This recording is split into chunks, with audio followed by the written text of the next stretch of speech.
Her secret plan is to always take control of the movies and lie to the directors to get it. This woman is a monster. Thor said that they hated each other, but one of the producers walked away from the project and refused to finance the film as Blake Lively was the lead. Blake Lively once strutted through Hollywood as the effortless fashion darling, a social media queen whose pastel power suits masked any hint of backstage heat. Tonight, that pastel veneer is scorched. A crew whistleblower has detonated claims that Blake hijacked director-star Justin Baldoni's authority on It Ends With Us, spun the set into chaos, and kicked off a lawsuit that now feels less like civil litigation and more like a controlled burn of reputations. You did not know both of their lawsuits have been consolidated into one legal showdown instead of these two separate lawsuits. From Armie Hammer, who got fired from Gossip Girl because he said during a dinner that she was a bitch, regarding Blake Lively and Ryan Reynolds, when I just recognized that they are up on their high horses and that they potentially treat people very bad. She answered the blast with a perfectly timed Time 100 cover. Glittering gown, soft focus, not a single scorch mark in sight. But beneath the shimmer, a second flame just roared to life. Meryl Streep, the untouchable icon, says Blake tried the exact same stunt on her. If one legend felt bulldozed, the New York Times apparently reviewed 1,000 or more pages of text messages. They would have seen it. Justin never wanted to hurt her, never wanted to be negative to her. And it's all over the place. I know for a fact that the mainstream media will lie and they will smear on behalf of their powerful friends. I believe in due process, which is why I always read the facts of the case before accepting the media narrative. How many others do we still not know about? Strap in. By the time this story lands its last blow, you'll question every red carpet smile you've ever seen. A veteran gaffer, call her Dina to protect her remaining gigs, broke a year of studio-forced silence last week. She claims Blake walked onto the final block of principal photography wearing two metaphorical crowns, lead actress and ghost director. According to Dina, this is about that narrative that I think they instantly started spinning. I believe that they are going to be able to prove in court that this was personal, Ryan Reynolds versus Justin Baldoni, all of the... Hey, Lily, you want to do the honors? No, you go ahead. I need to take it in from here. The conclusion here, I have said this since before, long before this ever broke out between her and Justin Baldoni. Blake Lively is not a good person, that she has proven herself not to be a kind person. Blake ordered camera shifts that sliced Baldoni's carefully plotted shot list in half. She vetoed a rain tower because it flattened her hair's bounce, then demanded a full reshoot when continuity revealed wet strands. In the next scene, crew eye rolls turned to open mutiny after Blake allegedly forced the art department to repaint a bedroom wall lilac at 2 a.m. And to the point where this guy was in the basement at his own movie's premiere. And that what in fact happened was you guys were the ones out there generating negative press against Justin. You guys were the ones who were trying to ruin Justin. Another bombshell, and this time it is pertaining to the New York Times. Amazing that you're not going to believe this, okay? It looks like Justin Baldoni may have a very strong case against the New York Times. That the publicist was planting stories about him. He's got receipts. His lawyer was just responding publicly to what she initiated. Literally moments ago, Baldoni's attorney, just so her vintage silk blouse would pop, Baldoni, once beloved for his laid-back vibe, allegedly stared down at his own call sheet and muttered, "Is this even my movie anymore?" The studio's crisis team tried to cork the leaks. Mandatory NDAs, confiscated phones, extra security at the back gate. Yet Dina swears those very tactics backfired. At the Reynolds penthouse in Manhattan, where Ryan Reynolds allegedly bullied Justin so badly that a Sony representative, and her biggest takeaway was, it was so nasty. The kind of lawsuit that is full of evidence, documents, which prove exactly what she did to take over the movie. They worked with the New York Times. Her publicist worked directly with the New York Times. They shared illegally obtained text messages. Ryan and Blake and two other of her friends all staged a mass unfollowing of Joe Alwyn like they were 13 years old. Okay, Ryan, you're 48 years old. Grow up. Welding crew solidarity into a single furious fist. She saved emails, voice memos, and time-stamped set reports. If Discovery cracks the vault, we may witness a blow-by-blow chain of Blake-signed messages that makes Dina's account look tame. But Dina's tale is only the appetizer. The main course arrives when we follow the money trail behind Blake's. They shared those together. They concocted a complaint that they filed with the Civil Rights Division. They omitted texts that would have provided context. That they were plotting with the New York Times for months to smear him, and there may be some important evidence. Well, she filed a civil rights complaint in Los Angeles, and then within 24 hours, the New York Times had the scoop. They published the complaint in its entirety, and it looked suspicious. And used her PR people to try and destroy Justin. And we're carefully considering other people that will be sued. Takeover blueprint. How does a performer vault from star to shadow showrunner? Insiders say Blake leveraged 3 weapons. First, raw influence. 45 million Instagram followers translate to priceless free marketing. Second, timing. The film had already eaten 2 release delays and $12 million in reshoot overruns. Producers feared another push would shred their bonus pools. Enter weapon 3, the hero pitch. Blake allegedly promised to punch up Lily. Bloom's journey into a fiercer feminist arc. Catnip for execs craving social media buzz. Phase 1 of the coup started with script pages. Evidence shows revised scenes trickling in at 2:17 a.m., labeled Blake Pass Urgent. Phase 2 hit the edit bay. Assistant editors say folders marked Director's Cut kept shrinking as Blake Selects ballooned. Rumor screams that she commissioned a private rough cut, screened to a handful of friendly influencers for feedback, before Baldoni even grabbed coffee with the studio brass. The moment bosses realized the movie's promotional star was also rewriting it, they faced a nightmare PR calculus. In and risk a public meltdown or surrender, pray for box office redemption, and handle the fallout later. We all know which button they hit. Yet years earlier, a similar button nearly detonated a prestige drama starring a living legend. Picture Meryl Streep signing onto a mid-budget, awards-tailored family saga from an indie darling director.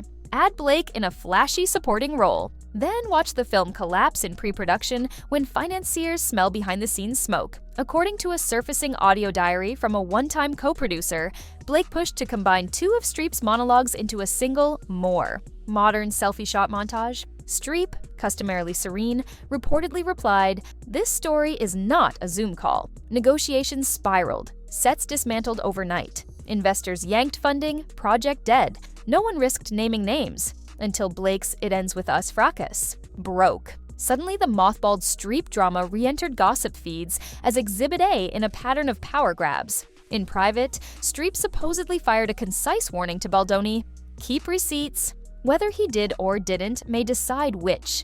Career limps away from the courthouse intact. Speaking of courthouses, the next act drags everyone into the legal blast radius. Blake's December filing painted Baldoni as a stealth saboteur who weaponized scheduling conflicts and refused safety protocols to unsettle her. Baldoni's reply blistered back, accusing Blake of defamation, breach of the fiduciary duty, and a quietly chilling charge: extortion. He says she threatened to torpedo the film's marketing tour unless granted final cut power. Court minutes reveal an ugly chess match. Blake's camp files a motion to seal all set footage. Baldoni's camp counters that the public deserves transparency.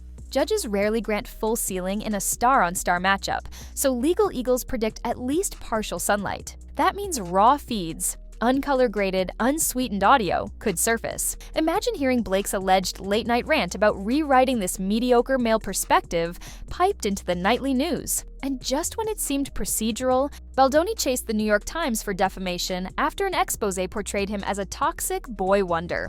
Times lawyers call it protected speech. The suit now sits on a docket that could trigger precedent-setting First Amendment fireworks. While lawyers spar, Blake's publicity machine lights up like Times Square in July. At dawn, the damning crew interview lands on social timelines. By noon, Blake's Time 100 cover floods grocery store racks, praising her philanthropic, radical kindness. Casual fans see a woman changing the world. Critics smell a smokescreen timed to muddy Google's algorithm. Her PR team unleashes a glossier counter-narrative. Instagram stories of Blake hugging costumers, tearfully thanking extras, pre-approved tweets from lifestyle influencers gushing queen energy.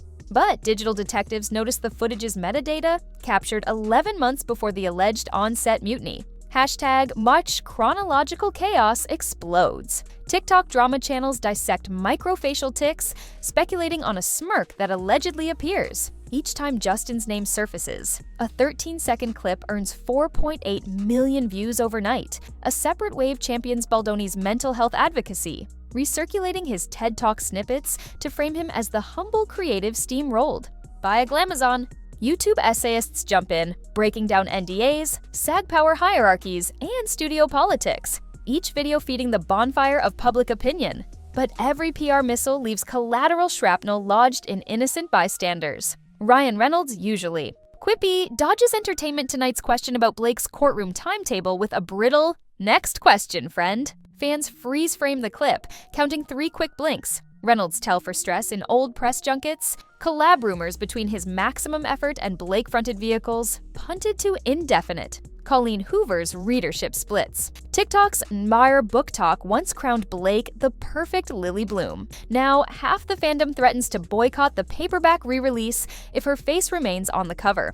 Publishers scurry, considering alternate jackets. Meanwhile, Lively's luxury. Endorsements whisper about morals clauses. One fragrance line edits her face out of an upcoming Mother's Day ad, citing creative refresh. Below the headline tier, collateral suffering trickles down to crew day laborers awaiting residuals, craft services companies stuck with unpaid, invoices from reshoot nights, and small market theaters begging Lionsgate for a discount booking to offset bad buzz. Those ripples ripple wider still, straight into the heart of Hollywood's ambition dilemma. Hollywood loves ambition, right up to the instant it feels cornered. Blake paraded through gate after gate, flashing that unstoppable grin, pitching herself as the millennial antidote to dusty studio patriarchy. Her camp fires off the same rally cry every interview. If Scorsese guards his final cut, why can't she? They brand her a slash-and-burn reformer, a symbol that actresses no longer have to beg permission to steer their own narratives. Critics spit a harsher headline. She didn't climb the ladder, she pole vaulted it, and when veteran filmmakers tried to steady the rungs, she screamed sexism louder than a festival Q&A microphone. The receipts stack high. During a Simple Favor pickups, insiders swear she ripped off her headset, marched into Video Village, and barked, "Find me a DP who actually understands my angles." Crew members blinked. The original director of photography had shot Oscar. Campaigns. He quit 3 days later. Fast forward to the rhythm section. Blake pitched a gritty, handheld chase that globetrotted from Tangier's back alleys to a frozen Finnish highway. None of it in the script. Paramount flinched but greenlit anyway. The sequence devoured $18 million, chewed through visa snafus, and stalled production so long the costume designer billed overtime that rivaled the entire hair department's yearly salary. When early test screenings tanked, execs quietly sliced most of the footage. Final ledger, a reported $30 million torch to the budget, and a worldwide gross that couldn't buy lunch at craft services. Those war stories land on the desks of Completion Bond, underwriters, the shadow brokers who decide if a star is risk talent. They track injuries, tantrums, budget blowouts, even cryptic emoji and leaked emails. Industry Whisper Tonight says Blake's dossier just pinged the red column. One scarlet stamp can balloon insurance premiums by 7 figures, freeze your name out of franchise pitches, or saddle you with late-night indies that pay scale.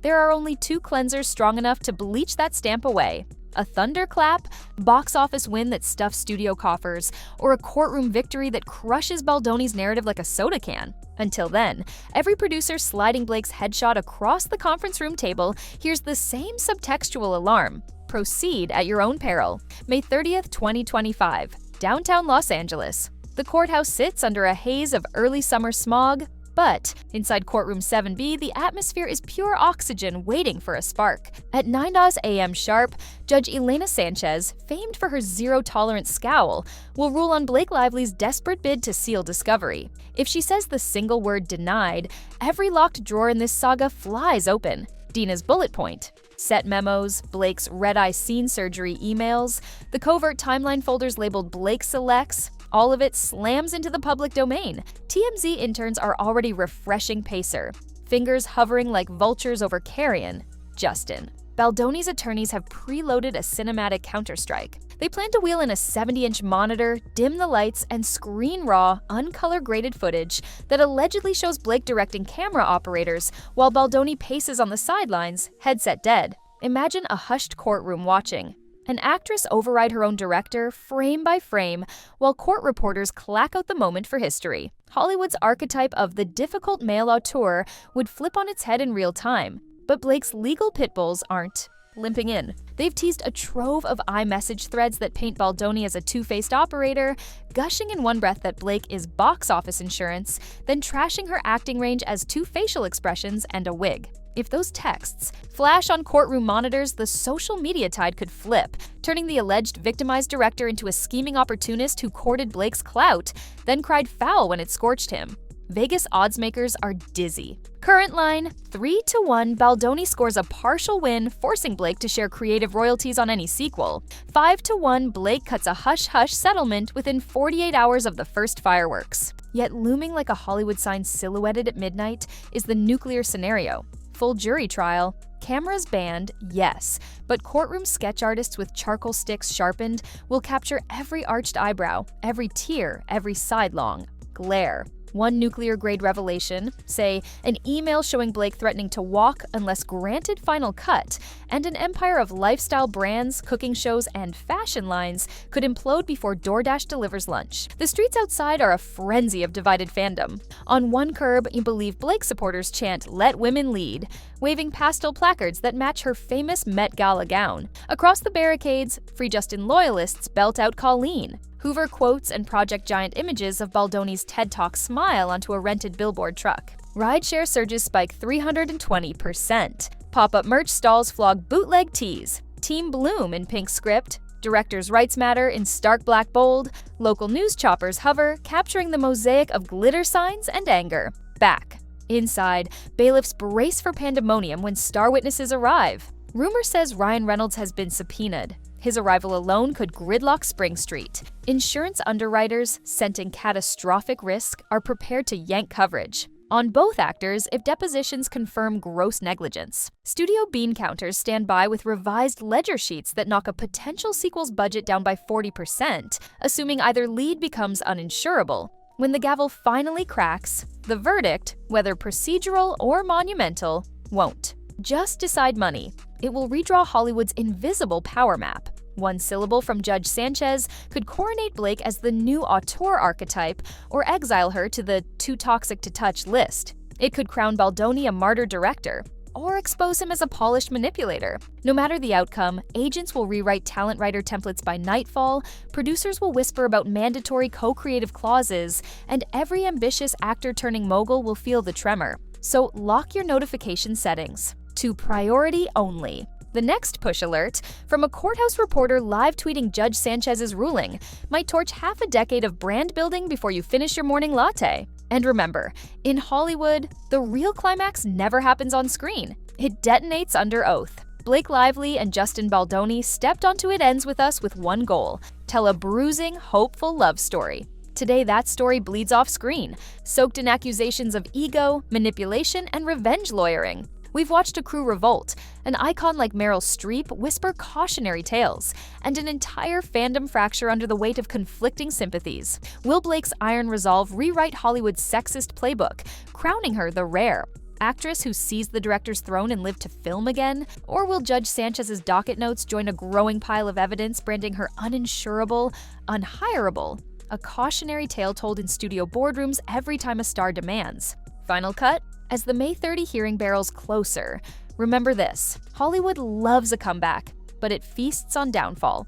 The question hammering every producer's mind tonight isn't who wins, it's who survives the blast radius. Stay locked to your screens, because in this saga, the next notification could torch whatever certainty you thought you had left.